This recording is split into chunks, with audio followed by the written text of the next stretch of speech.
ሰላም ጤና ይስጥልኝ። ሲስተር አዱኛ ነኝ። ዛሬ ሆስፒታል ተኝተው የሚታከሙት ታካሚዎች ጋር ምግብ አቅርቦት ጋር አንድ ቆየት ያለ ገጠመኝ ነው የማወራችሁ። ይህን ገጠመኝ የማወራችሁ ብዙዎቻችን እንማርበታለን ብዬ ስላሰብኩ ነው። ሸር፣ ኮፒ ሊንክ፣ ሪፖስት እያደረጋችሁ ለሁሉም እንዲዳረስ አድርጉልኝ።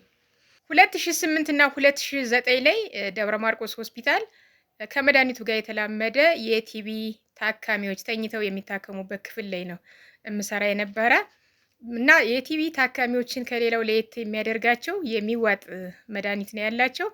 እሱን ነገር ዝም ብለን የሚዋጠውን ዋጡ ብለው መስጠት ሳይሆን ቁመን ውሃ ይዘን ዋጡ እያልን በስርዓት መዋጣቸውን ማየት አለብን።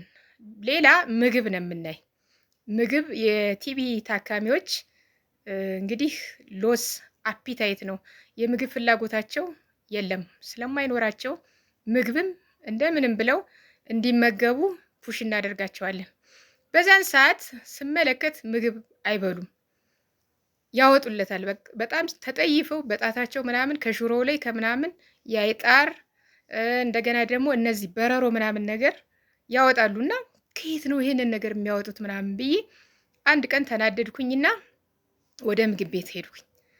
ምግብ ቤት ሄድኩኝና እስኪ ዶቄት ምናምን የምታስቀምጡ የት ነው አልኳቸው። እንግዲህ ሳኒታሪ አይደለሁም ግን ይመለከተኛል ብዬ ነው ሄድኩ። በዛን ሰዓት ደግሞ ደግ ዘመን ነው የነበረው ስራ አስኪያጅ አቶ ታሪኩ ነበረ።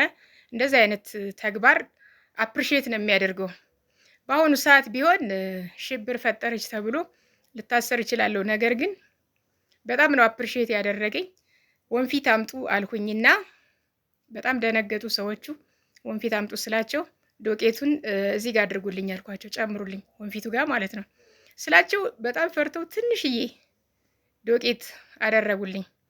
ሲያደርጉልኝ እኔ ዛቅ አደረግኩኝና በወንፊቱ በማንጓልልበት ሰዓት ታካሚዎቹ እየተናገሩት የነበረውን ነገር ወንፊቱ ጋር አገኘሁት።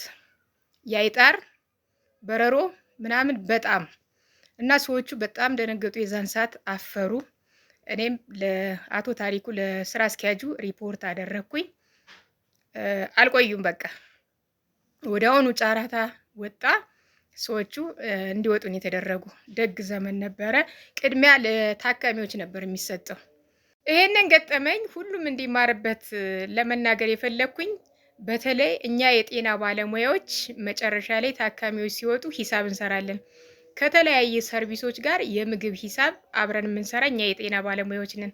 ይሄ ሂሳብ ከመስራታችን በፊት ግን ታካሚዎች ወደኛ ከመጡበት ቀን ጀምረን የሚቀርብላቸውን ምግብ ጥራት ምን እንደሚቀርብላቸው፣ ለምሳሌ የነጋዴዎቹ ምግብ አቅራቢ ነጋዴዎቹ የሚያቀርቡትን ምግብ ይሄን ሰጠናል ብለው ጠዋት ጠዋት በእያንዳንዱ ታካሚዎች ጠረጴዛ ላይ ስላለ ጠዋት ጠዋት ይሄን ሰጠናል ብለው ይፈርማሉ።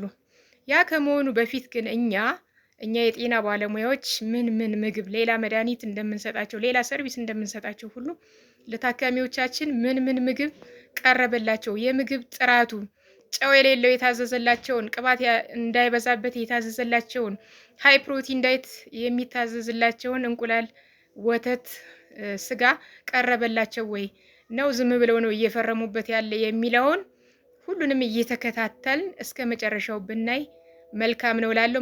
ምክንያቱም ቅድሚያ መስጠት ያለብን ከምንም በላይ ለታካሚዎቻችን ነው። እንግዲህ ሆስፒታል ላይ የምንሰራ ማንኛችንም ባለሙያዎች ስራ አስኪያጅን በለው ዶክተርን በለው ነርስን በለው ማንኛውም ፖርተርን በሉት ታካሚ ከሌለ እኛ የለንም።